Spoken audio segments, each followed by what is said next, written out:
Hey everyone, my name is Reese, and in this video, I'm going to review all 9 games from AFL round number 1. We've seen every team play now, and we're going to break down each team's performances and analyze them where their strengths and weaknesses are, and review these games so we can make betting decisions over the next few weeks, analyzing these teams' performances. It's one thing that I keep track of when looking at recent form is how teams have played. You don't just want to look at like what the final score of a game was and then make a decision from that, whether that was a good performance or a bad performance. Understanding how that score eventuated gives you a lot better and more clearer picture of how that team actually played in that game. So then when you're looking at a future game and how you're going to bet into that game, which side you're going to take, do you think it's going to be high or low scoring, all those kind of things, or any props you want to play, you actually have proper information to make that decision, which then co-aligns with using statistics, which I cover in separate videos. In round number 1, the favorites won 8 of the 9 games. The only underdog to win was Richmond, beating Carlton in the Thursday night game to open the round. Every other favorite won. The favorites covered 5 of the 9 games. Home teams won 6 of the 9. Home teams covered the spread in 7 of the 9. And 6 of the 9 games went over the total points line. For this round, my bets went 6-2 overall, and that brings me now to 8-2 overall on the season after going 2-0 in the opening round. Looking at that first game, Richmond versus Carlton. Richmond, as big underdogs, won outright, covered the spread, and this game went under the total. The Tigers produced a huge comeback to win this game outright as about 50-point underdogs, and were the only underdog to win this weekend. Carlton completely controlled the first quarter, and for the first quarter and a half, really, they kicked 7 of the first 8 goals, led by 41 points. And at that point, they had 13 scoring shots to 2. But from this point, midway through the second quarter, Richmond kicked 10 of the next 11 goals and ended up running out 13-point winners, with Carlton only kicking 1 goal in the third quarter and 1 goal in the fourth quarter. Richmond was super efficient, kicking 13 goals, 4 behinds from their 17 shots, and just 40 inside 50s. So Carlton had 25 more inside 50s, which really should have been enough, and plenty enough for them to win this game. Richmond kicked 9 goals once, 55 points from Carlton turnovers, and so did really make them pay compared to Carlton, 4 goals, 10, 34 points from Richmond's turnovers. For the Tigers, they didn't get off to the best of starts, as I said, but for a young side to regroup and make the comeback and end up winning this game should give them a stack of confidence going forward. They're only expected to win 2.5 games this year. They've already won 1. They were very, very accurate in front of goal and were able to capitalize on their opportunities. So were very, very efficient, which is what got them the win. And expect like that's probably going to be what needs to happen for them to win games throughout the year. They're not going to absolutely dominate games, but if they can take advantage of their opportunities, then they could surprise a few sides. Carlton, this is a game they should have won as expected. Conceding a 41-point lead at any time isn't good, but to do it against Richmond really questions the mentality of this team for me. They had a huge inside 50 differential, 7 more scoring shots, but still lost the game. And one thing that's probably most concerning beyond those things is that they were beaten at the stoppages by a Tigers midfield. And that's very, very concerning. For on paper, that lineup Carlton has in the middle of the field. And for them, it's a tough few weeks ahead. They play Hawthorn, the Western Bulldogs, and then Collingwood over the first 3 weeks, or over the next 3 weeks. So this loss against Richmond that they would have penciled in as a definite win may end up proving a little bit costly. And if they don't get it together against some good opposition in the next few weeks, could be well down the ladder after the first month of the year. Hawthorn versus Essendon. Hawthorn ran out winners as favourites, covered the spread, and it went over the total. After conceding the first goal of the game, Hawthorn kicked the next 7 straight, built a 35-point lead. And from that point, every time the Bombers made a bit of a comeback with a few goals in a row, Hawthorn kicked away again and virtually held a 20 to 30-point margin for the rest of the game. Hawthorn only had 1 additional scoring shot, but kicked 5 goals more. Essendon did dominate the inside 50s and clearances in this game, but Hawthorn was still able to win by 26 points. Pretty much Hawthorn won this game in the first quarter. They were very efficient going inside 50 with 17 goals from their 48 entries. So they're minus 10 on the inside 50 entries. Very efficient with the ball in general and had 16 marks inside 50 compared to the Bombers only having 6. Losing stoppages, stoppage clearances was definitely an issue for them. They only generated 16 clearances from stoppages compared to Essendon having 39. So Essendon did have first use of the ball. So the fact that the Hawthorn defense did step up, make sure they limited that scoring and caused turnovers was very, very good. They'll need a good start again to put Carlton away, who you would expect to come out in the first quarter this week with a lot of intensity. If they don't, then something's majorly wrong. For Essendon, positive signs, they won the inside 50 count, plus 10, 58 to 48. They won clearances, 50 to 31, including the 39 to 16 at stoppages, but were wasteful in front of goal, especially like when locking the ball in their forward half. They weren't able to turn those stoppages in their forward half into actual points. This game was very even from the second quarter onwards, but they just got off to that slow start. And if they can be more accurate in front of goal, they'll put themselves in more winning positions. But it's a tough matchup for them against the Crows this week. Geelong versus Fremantle. Geelong running out big 78-point winners, covering the spread as a favourite, and this game went over the total. Geelong almost covering the total on their own. They worked their way to a big lead, kicking 12 of the first 14 goals in this game and led by 54 points at halftime. Fremantle did try and fight back in the third quarter. They kicked 6 goals to 1, so they won the third, 41 points to 8, which gave them a slim chance going into the fourth quarter, but Geelong really ran away with it. They kicked 10 goals to 1 in the fourth quarter. Geelong, this was a dominant home win to start the season, which is something they generally do. They scored 23 goals from 55 inside 50s, so 42% of the time they went inside 50, they kicked a goal, which is very, very good against a team like Fremantle. And they really control possession of this game with 110 marks compared to Fremantle's 55. And they were able to force 65 turnovers and turn that into 88 points. And also, one other thing for the Cats, they had 11 goals originate from their defensive half, so they were able to transition the ball very well right down the field. And it was a good performance defensively to keep Fremantle just 10 goals, with most of those, as I said, 6 of those goals coming in the third quarter. They should beat St Kilda this week before they have that rescheduled game from the opening round against Brisbane in round 3. For Fremantle, this was a disappointing performance. They got off to a very slow start and left themselves too much work to do on the road, and not only on the road, playing on the road in Geelong. Their third quarter was good, but you kind of feel like maybe Geelong took their foot off the gas a little bit. The fact that they then, in the fourth quarter, what happened as a top 4 defensive side from last year to concede 147 points is definitely a bit concerning.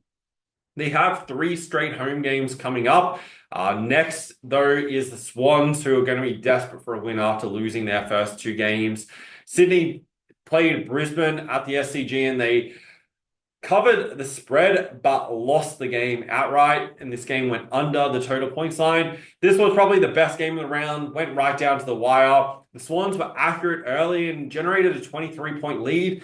The Lions bridged the gap back through the second term and then put themselves in front midway through the third quarter.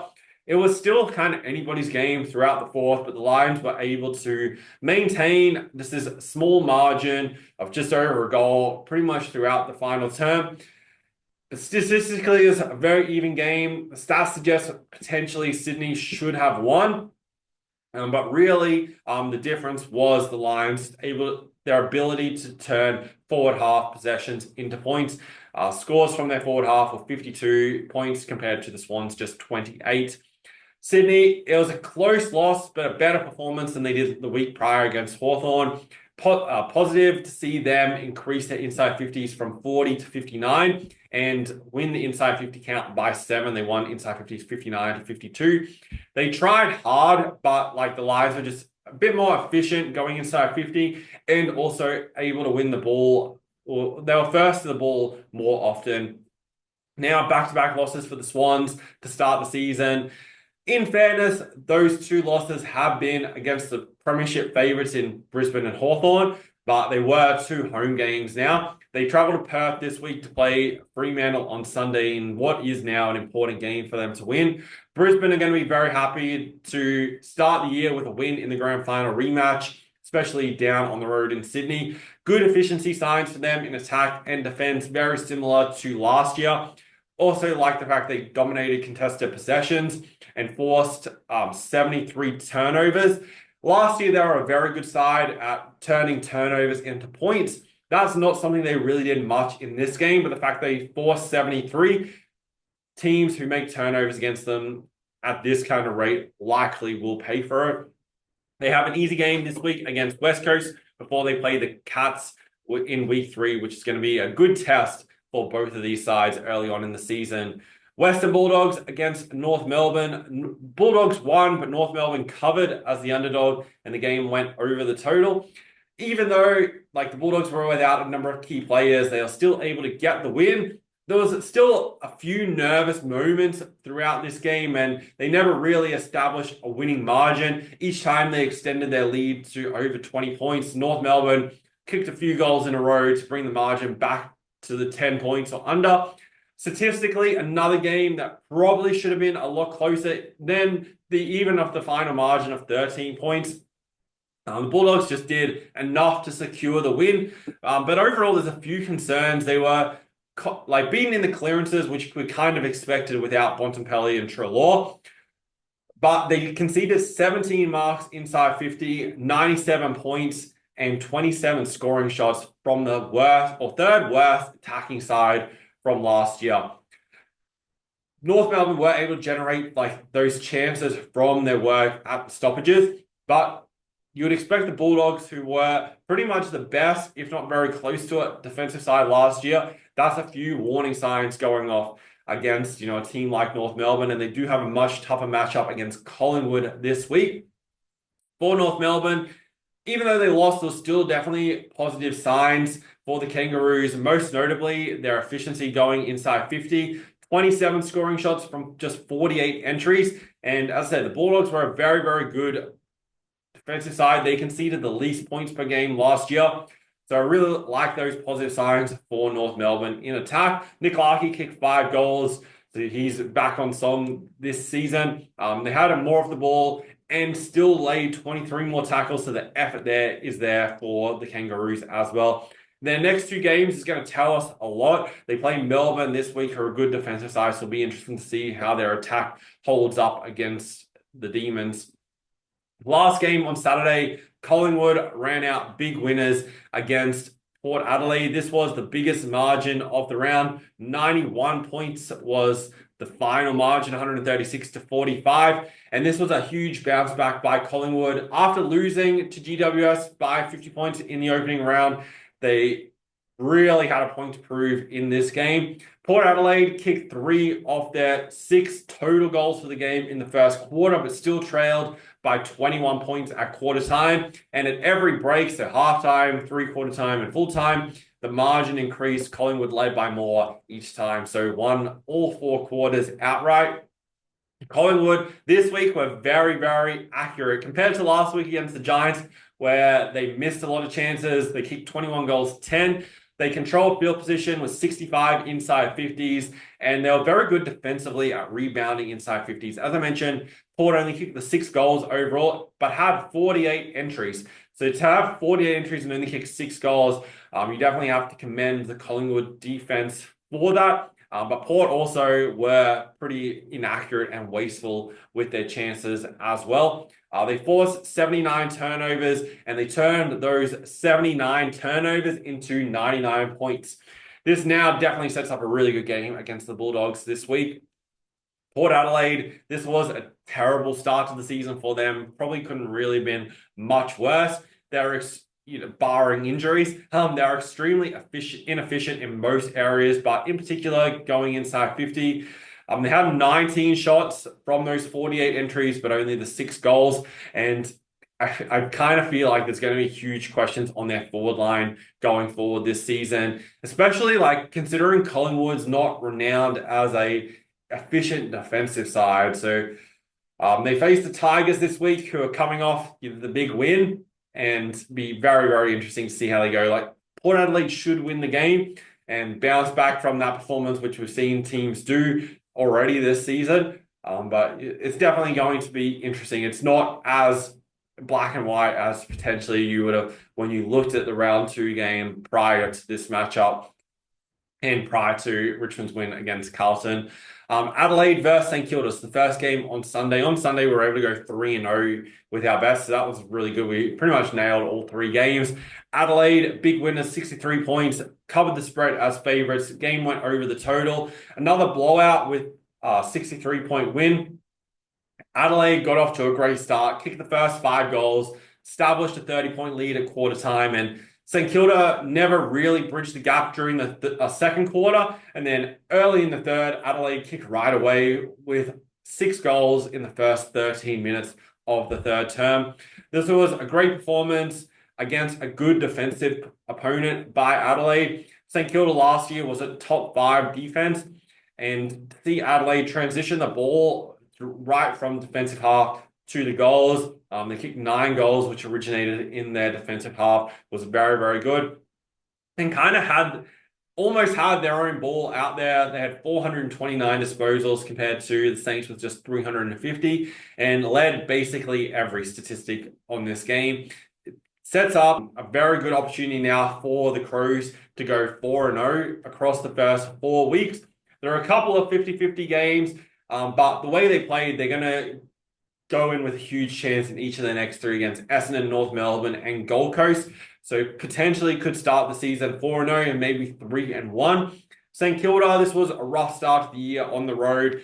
Scoring for them looks like it's going to be a struggle this season, which it was last year. And considering how poor they were defensively, conceding 135 points, I'm a little bit worried about their defense, which was their strength and what kept them in contest last year. And for them, they're definitely going to need to win more of the ball to be able to play their defensive game style a lot more effectively. And for them, it doesn't get any easier. They play the Cats on Saturday night, who are coming off a huge win. Melbourne against GWS. This game was in poor conditions. Another one, or the only of the other 2 games this week that went right down to the wire. Melbourne covered the spread but lost the game, and GWS won as favourite, and the game went under the total. This matchup was full of runs and momentum pretty much. Melbourne kicked a very early goal in the first minute, and then GWS kicked 3, Melbourne kicked 4, then it was back to GWS for 3 goals, then 3 more by Melbourne. And that went on. Melbourne ended up with a 17-point lead midway through the third quarter. The rain hit, it was tough conditions, but then GWS responded, kicked 4 of the last 5 goals, including a big set shot from about 40 meters out on the left-hand side for Lachlan Keefe. He drilled it, put GWS in front with a minute to go, and they were able to hold on, go 2-0 on the season.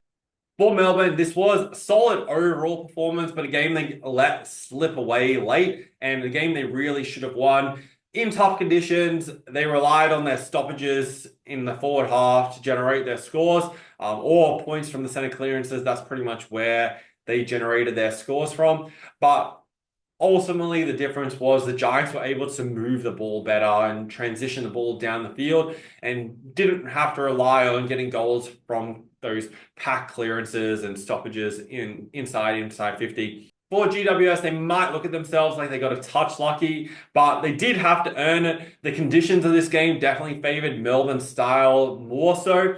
But the Giants did well to turn their opportunities into points. Melbourne had more of the ball down their end for the majority of the game, but it wasn't enough, and GWS, as I said, took their chances and made it count when they could. The return of Tom Green for GWS was probably the difference in the end with such a small margin. He had 9 clearances and 35 disposals. GWS go into the bye now, and then we'll play Hawthorn down in Tasmania, which sets up a very, very good game. And then the final game of the round, West Coast against Gold Coast. Gold Coast, 87-point winners. Fourth 60-plus point margin for the round. Gold Coast, as favorite, won, covered, and the game went over the total. The Eagles kicked 2 of the first 3 goals in this game, but from that point, Gold Coast kicked 9 straight, and the game was over. Gold Coast maintained that 50 to 60 point margin throughout the third term, and then ended the game with 6 of the final 7 goals to blow that margin out close to 90 points. For West Coast, their first 15 minutes was pretty good. They were well and truly in the contest. It did kind of look like, well, this game, if both teams play like this for 4 quarters, it's going to go down to the wire.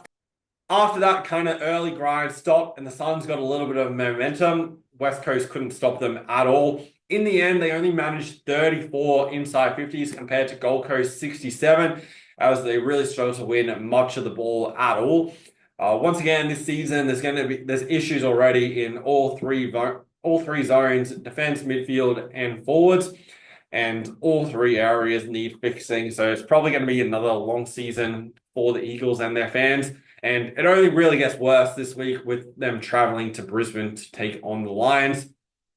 For Gold Coast, they're probably going to be very happy to pick up a big percentage booster in their opening game and have also gotten their trip to Perth out of the way this season. They fully controlled possession and field position in this game. 36 scoring shots to 14, had plus 27 inside 50s.